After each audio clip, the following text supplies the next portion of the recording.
ওকে, আমার graduation fifth semester, third ইয়ারের প্রথম সেমিস্টার, যেটা একটা সাবজেক্ট ছিল সিমুলেশন।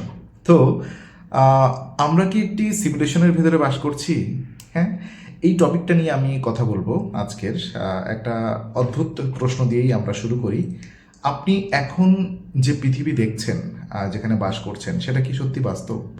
আপনার সামনে যে মোবাইল ফোনটা আছে, আপনার ঘর, আপনার পরিবার, আপনার এই শরীরটা, এমনকি এই যে ভিডিওটা দেখছেন, ভিডিওটাও, সব কিছু যদি আসলে একটা বিশাল কম্পিউটার সিমুলেশনের অংশ হয়, মানে চিন্তা করুন।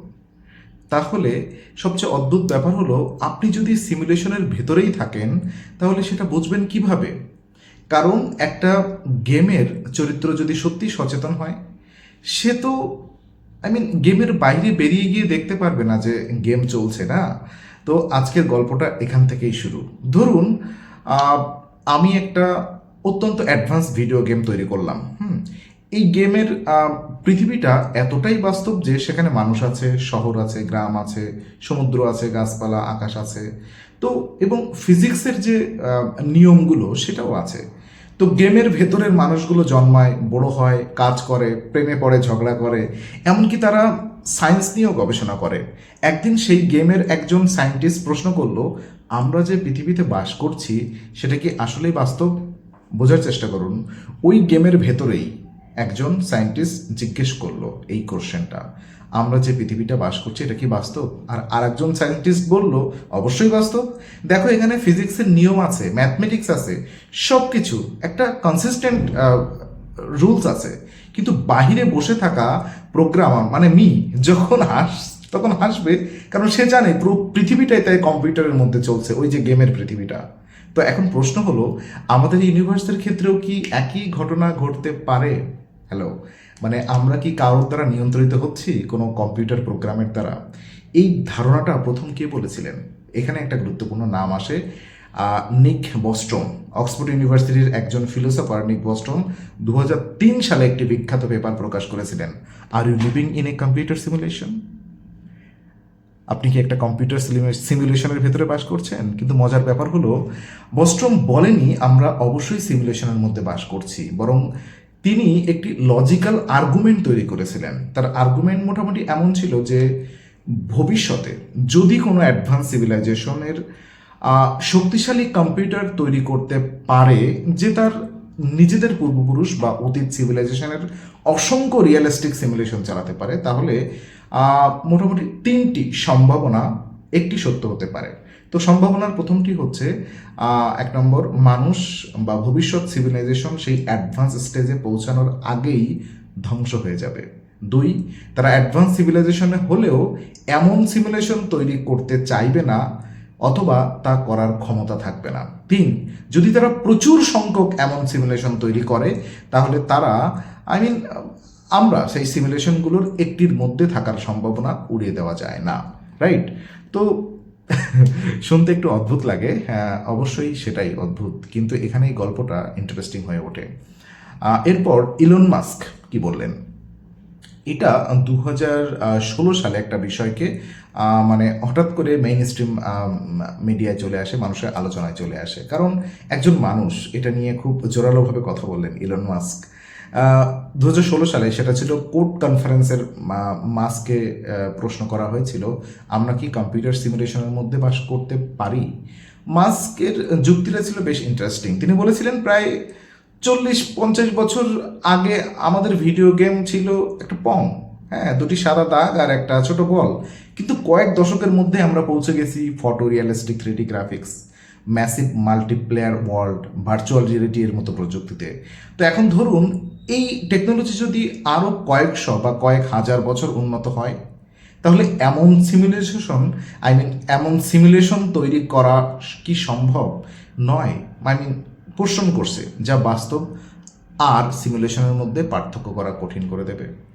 আর যদি কোনো অ্যাডভান্স সিভিলাইজেশন কোটি কোটি বা বিলিয়ন এমন সিমুলেশন চালাতে পারে, তাহলে মাস্কের আর্গুমেন্ট অনুযায়ী একটি বেজ রিয়েলিটিতে থাকার সম্ভাবনা অনেক কম হয়ে যেতে পারে। তিনি 2016 সালে বলেছিলেন, বেজ রিয়েলিটিতে থাকার সম্ভাবনা 1 in billions, মানে বিলিয়নে মাত্র 1। তবে একটা জিনিস খুব পরিষ্কার করে বলা দরকার, এটা কোনো সায়েন্টিফিক মেজারমেন্ট নয়, এটা মাস্কের ফিলোসফিক্যাল একটা প্রবাবিলিটি আর আর্গুমেন্ট ছিল আর কি। তিনি কোনো এক্সপেরিমেন্ট করে এই প্রবাবিলিটি বের করেননি, এটা বোঝা খুবই গুরুত্বপূর্ণ, ধারণা করে বলেছিলেন। কিন্তু তাহলে আমরা বুঝতে পারছি না কেন। হ্যাঁ, এখন ধরুন আপনি সত্যি একটি সিমুলেশনের মধ্যে আছেন, আপনি একটা ফিজিক্স এক্সপেরিমেন্ট করলেন, ফলাফল পেলেন, তারপর আপনি বললেন দেখো ইউনিভার্সের ফিজিক্স একদম ঠিকঠাক কাজ করছে। কিন্তু সিমুলেশনের প্রোগ্রামার তো এমন করেই ফিজিক্সের নিয়ম লিখে দিয়েছে, মানে সিমুলেশনের ভেতরে ফিজিক্সের নিয়ম কনসিস্টেন্ট হওয়া সিমুলেশন না, আই মিন সিমুলেশন না থাকার প্রমাণ নয়। এটা অনেকটা আপনি ইটস লাইক দ্যাট, এই যে মাইনক্রাফটের গ্রাভিটি পরীক্ষা করলেন না, একটা ব্লক ফেললেন, ব্লক নিচে পড়লো, আপনি বললেন প্রমাণ হয়ে গেল মিনিক্রাফট বাস্তব না ভাই। মিনিক্রাফট এর ভেতরে তো ফিজিক্স ঠিক মতো কাজ করছে, কারণ গেমের যে ডেভেলপার, আই মিন মিনিক্রাফটের যে ডেভেলপার, সেই ফিজিক্সের নিয়ম তৈরি করে দিয়েছে সে, তাই না? কিন্তু এখানে একটা বড় সমস্যা আছে, আমরা আই মিন সিমুলেশনের বাহিরে গিয়ে পরীক্ষা করতে পারি না। তাহলে আমরা কিভাবে জানবো? তো বিজ্ঞানীরা কি কোনো গ্লিচ খুঁজেছেন? এখানে এই বিষয়টা আরো ইন্টারেস্টিং। কিছু ফিজিসিস্ট প্রশ্ন করেছেন, যদি ইউনিভার্স সত্যি কোনো কম্পিউটার সিমুলেশন হয়, তাহলে কি তার কোনো কম্পিউটেশনাল লিমিটেশন থাকতে পারে? যেমন ধরুন আপনি একটা খুব বড় ভিডিও গেম বানালেন, পুরো পৃথিবীর প্রতিটি ঘাসের পাতা, প্রতিটি বালুকণা, প্রতিটি অণু পরমাণু সব কিছু ফুল ডিটেইলে হিসাব করতে গেলে অসম্ভব পরিমাণ কম্পিউটিং পাওয়ার লাগবে। তাই গেম ডেভেলপার হয়তো শুধু সেই অংশটুকুই রেন্ডার করবে যেটা দরকার, মানে অনেকটা ভিডিও গেমের মতো, আপনি সামনে তাকালে হাই ডিটেইল, কিন্তু অনেক দূরে যখন দেখবেন তখন লো ডিটেইল, মানে ব্লার দেখাবে। তাহলে কেউ কেউ প্রশ্ন করেছেন, আমাদের ইউনিভার্সের ক্ষেত্রেও কি এমন কোনো কম্পিটিশনাল লিমিটেশন দেখা যায়? তো কিছু গবেষণায় আপনাকে সিমুলেশন হাইপোথেসিসকে পরীক্ষাযোগ্য আলোচনা করার সম্ভাব্য উপায় নিয়ে আলোচনা হয়েছে, তবে এখন পর্যন্ত এমন কোনো পরীক্ষিত ফল নেই যা প্রমাণ করে আমরা পুরোপুরি সিমুলেশনের মধ্যে আছি, অর্থাৎ গ্লিচ এখনো পাওয়া যায়নি, রাইট? তো ইউনিভার্সের পিক্সেল আছে, হ্যাঁ, এমন কোনো প্রমাণও পাওয়া যায়নি এখনো। সায়েন্স আর ইন্টারনেটের যে সেন্সেশনাল ক্লেইমের মধ্যে পার্থক্য মনে রাখা খুব জরুরি। তাহলে এখানে কোয়ান্টাম ফিজিক্স চলে আসবে, রাইট? এবার নিশ্চয়ই কেউ বলবেন কিন্তু কোয়ান্টাম ফিজিক্স তো এমনিতেই অদ্ভুত, এখানে আপনার পার্টিকেল কখনো ওয়েভের মতো আচরণ করে।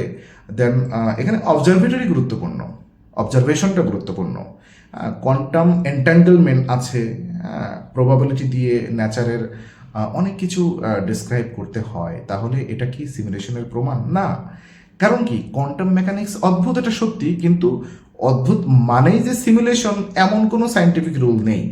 অনেক কোয়ান্টাম ফিজিক্সের ভেতরে মানে এর বিভিন্ন ফিনোমিনাকে আপনার সিমুলেশনের এভিডেন্স হিসেবে উপস্থাপন করেন, কিন্তু এগুলো সিমুলেশন হাইপোথেসিস প্রমাণ করেন না, রাইট?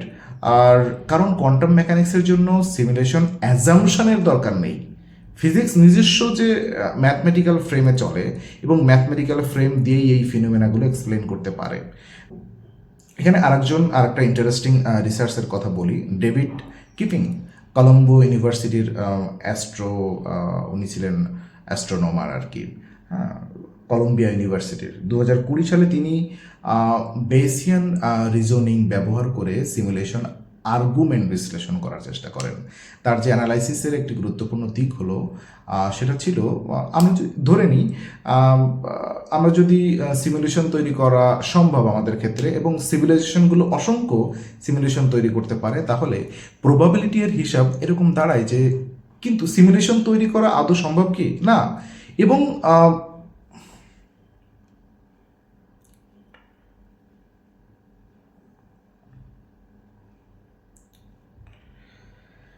তো এখানে আর একটা ইন্টারেস্টিং রিসার্চের কথা বলি, ডেভিড কিপিং, উনি হচ্ছে কলম্বিয়া ইউনিভার্সিটির অ্যাস্ট্রোনমার। 2020 সালে তিনি একটি বেসিয়ান রিজনিং ব্যবহার করে সিমুলেশন আর্গুমেন্ট বিশ্লেষণ করার চেষ্টা করেন। তার অ্যানালাইসিসের একটা গুরুত্বপূর্ণ দিক হলো, আমরা যদি ধরে নিই সিমুলেশন তৈরি করা সম্ভব এবং সিভিলাইজেশনগুলো অসংখ্য সিমুলেশন তৈরি করতে পারে, তাহলে প্রবাবিলিটি এর হিসেব একরকম দাঁড়ায়, কিন্তু সিমুলেশন তৈরি করা আদৌ সম্ভব কিনা এবং এমন সিভিলাইজেশন ভবিষ্যতে টিকে থাকবে কিনা এসব অ্যাজামশন বদলালেও ফল বদলে যায়। অর্থাৎ প্রবাবিলিটি অনেকটাই নির্ভর করে আপনি শুরুতে কি কি অ্যাজামশন গ্রহণ করেছেন তার উপরে। এটাই সিমুলেশন হাইপোথিসিসের সব থেকে বড় সমস্যা। তো আমাদের কাছে এখনও এমন কোনো ইন্ডিপেন্ডেন্ট এভিডেন্স নেই যা বলে হ্যাঁ ইউনিভার্স অবশ্যই একটি সিমুলেশন। তাহলে কি আমরা কখনো জানতে পারবো? এখানে একটা ফিলোসফিক্যাল প্রবলেম আছে। সেটা হচ্ছে ধরুন আমি আপনাকে একটা পারফেক্ট সিমুলেটেড ইউনিভার্স দিলাম, ওকে, বোঝার চেষ্টা করেন। তো আপনি সেই ইউনিভার্সের ভেতরে বসে যত এক্সপেরিমেন্টই করেন সব ফলাফল সিমুলেশনের নিয়ম অনুযায়ী আসবে। তাহলে আপনি কি কখনো বাইরে গিয়ে বলতে পারবেন আমি নিশ্চিত এটা সিমুলেশন? সম্ভবত না, রাইট? এটাই হওয়া উচিত, কারণ আপনার সব অবজারভেশনই সিমুলেশনের ভিতর থেকেই। মানে এটা অনেকটা মাছকে জিজ্ঞেস করার মতো, তুমি জলের মধ্যে আছো, তো মাছ বলবে জল কি? আরে ভাই, মাছের পুরো ইউনিভার্সটাই যদি জল হয় তাহলে জল তার কাছে আলাদা কোনো জিনিস নয়, সে তো চিন্তা করে এর বাহিরে আর কিছু নেই, রাইট? সে একটা মাছকে জিজ্ঞেস করা হলো, সে তো পুকুরের ভেতরে থাকে, ও ভাবে যে জলই তার দুনিয়া, রাইট? আমরা চোখে যা দেখতে পাই সেটাই চিন্তা করি, এর বাইরে চিন্তা করতে পারি না। আর যদি সত্যি সিমুলেশন হয়, এখন সবচেয়ে ইন্টারেস্টিং প্রশ্ন, ধরুন কাল সকালে বিজ্ঞানীরা প্রমাণ করে ফেললেন যে হ্যাঁ আমরা সিমুলেশনের মধ্যে আছি, তাহলে কি হবে? আপনার চাকরি, আপনার পরিবার, আপনার ভালোবাসা, আপনার কষ্ট, আপনার স্বপ্ন, আপনার গার্লফ্রেন্ড, আপনার বয়ফ্রেন্ড, সব কিছু কি অর্থহীন হয়ে যাবে? অবশ্যই একটা, এটা এমনটা নেসেসারিলি নয়, কারণ কোনো কিছু সিমুলেটেড হলেই সেটা আপনার কাছে আনরিয়েল হয়ে যায় না। ধরুন আপনি একটা ভিআরের মধ্যে বন্ধুর সঙ্গে কথা বলছেন, ভিআরের পরিবেশ কম্পিউটার জেনারেটেড হতে পারে, কিন্তু আপনার অনুভূতিটা কি, আপনার অভিজ্ঞতা, সেটা আপনার কাছে সত্যি, তাই না? তাই সিমুলেশন হাইপোথিসিস আসলে শুধু ফিজিক্সের প্রশ্ন নয়, এটা একটা অন কাইন্ড অফ ফিলোসফির প্রশ্ন। মানে রিয়ালিটি বলতে আমরা আসলে কি বুঝি অ্যাকচুয়ালি। দেখুন সিমুলেশনের ক্রিয়েটর কে, আর এখানেই গল্পটা আরও ডেঞ্জারাস হয়ে যায়। যদি আমরা সিমুলেশনের মধ্যে থাকি তাহলে প্রশ্ন আসবে কে সিমুলেশন তৈরি করলো? হ্যাঁ, একজন অ্যাডভান্স সিভিলাইজেশন, নাকি একটা সুপার এআই, নাকি এমন কোনো ইন্টেলিজেন্স যার টেকনোলজি আমাদের কল্পনারও বাইরে? আর যদি তারা আমাদের সিমুলেশন তৈরি করে থাকে তাহলে তাদের ইউনিভার্সেও কি আবার অন্য কারোর সিমুলেশন? মানে তারা তারাও কি অন্য কোনো সিমুলেশনের ফল? তারপর সেই ইউনিভার্স, তারপর আরেকটা, এভাবে মানে সিমুলেশনের উপরে সিমুলেশন কি চলছে, তারপর আরেকটা সিমুলেশন। অনেকটা আপনি ইউটিউব খুললেন, তারপর একটা ভিডিওর মধ্যে আরেকটা ইউটিউব ভিডিও চলছে, তার মধ্যে আরেকটা ভিডিও চলছে। মানে এক সময় আপনি নিজেই ভাবছেন ভাই আসল ইউটিউব কোনটা, রাইট? তার মানে আমাদের কেউ ম্যানেজ করছে, আমাকে যে ম্যানেজ করছে তাকে অন্য কেউ ম্যানেজ করছে। It's like that simulation is a circle. কিন্তু একটা ভুল করবেন না, এখানে সবচেয়ে গুরুত্বপূর্ণ কথা বলি, কারণ সিমুলেশন হাইপোথিসিস প্রমাণিত সায়েন্স নয়। নিক বস্ট্রম একটি ফিলোসফিক্যাল আর্গুমেন্ট দিয়েছেন, ইলন মাস্ক সেটার একটি জনপ্রিয় ইন্টারপ্রেশন, মানে যেটাকে বলা হয় ইন্টারপ্রিটেশন সমর্থন করেছেন। কিছু ফিজিসিস্ট এটাকে নিয়ে থিওরিটিক্যাল রিসার্চও করেছেন, কিন্তু এখন পর্যন্ত আমাদের কাছে এমন কোনো পরীক্ষিত এভিডেন্স নেই যে আমরা সত্যি কম্পিউটার সিমুলেশনের মধ্যে বাস করছি। আর ইউনিভার্সের সব কিছু সিমুলেশনের প্রমাণ এমন ইউটিউব থাম্বনেইল বা টিকটক ভিডিও দেখলে একটু সাবধান হবেন, কারণ কি আপনার ইন্টারেস্টিং হাইপোথিসিস আর সায়েন্টিফিক এভিডেন্স এক জিনিস নয় ভাই। তাহলে আমরা কি সিমুলেশনের মধ্যে বাস করছি? আমরা জানি না, হয়তো আমরা একটি বেস রিয়েলিটিতে আছি, হয়তো কোনো অ্যাডভান্স সিভিলাইজেশনের তৈরি সিমুলেশনে, হয়তো সিমুলেশন তৈরি করাই অসম্ভব। আর হয়তো রিয়েলিটি সম্পর্কে আমাদের ধারণাটাই অসম্পূর্ণ। কিন্তু একটা জিনিস সত্যি, আজ আমরা নিজেরাই এমন ভার্চুয়াল ওয়ার্ল্ড তৈরি করছি যেখানে মানুষ ঘন্টার পর ঘন্টা বাস্তব পৃথিবীর মতো এক্সপিরিয়েন্স করতে পারে। এআই আরও পাওয়ারফুল হচ্ছে, ভার্চুয়াল রিয়েলিটি আরও রিয়েলিস্টিক হচ্ছে, কম্পিউটার আরও পাওয়ারফুল হচ্ছে। তাই কয়েক হাজার বছর পর কোনো সিভিলাইজেশন যদি আমাদের চেয়ে অনেক বেশি অ্যাডভান্সড হয়, তারা কি করতে পারবে সেটা কল্পনাও করা কঠিন। আর হয়তো কোনো একদিন তাদের একজনও এই একই প্রশ্ন করবে, আমরা কি সত্যি বাস্তবে বাস করছি? আর তার পাশে বসে থাকা আরেকজন বলবে, জানি না, কিন্তু একবার আমাদের ইউনিভার্সের ইউটিউব সার্চ করে দেখি। তো শেষে আপনাকে একটা প্রশ্ন করি, আপনি কি মনে করেন আমরা অবশ্যই বাস্তবে ইউনিভার্সে আছি, নাকি সিমুলেশন হওয়ার সম্ভাবনা আছে? কোনো প্রমাণ না পর্যন্ত আমি বিশ্বাস করব না। শুধু কমেন্টে ABC লিখে আপনার মতামত জানান, এই তিনটার ভিতরে কোনটা আপনি বিশ্বাস করেন। আর যদি আপনি মনে করেন আমরা সিমুলেশনের মধ্যে আছি, তাহলে আমাদের কাছে সবচেয়ে বড় প্রশ্নটা কি? মানে কে আমাদের তৈরি করেছে, কেন তৈরি করেছে, নাকি আমাদের রিয়ালিটির বাইরেও কি আর একটা রিয়ালিটি আছে? হ্যালো। তো কৌতূহলী থাকুন, প্রশ্ন করতে থাকুন, কারণ সায়েন্সের সবচেয়ে সুন্দর ব্যাপারটা হলো যে প্রশ্নের উত্তর আমরা জানি না, সেখান থেকেই নতুন জ্ঞান শুরু হয়। ধন্যবাদ সবাইকে, দেখা হচ্ছে নেক্সট ভিডিওতে।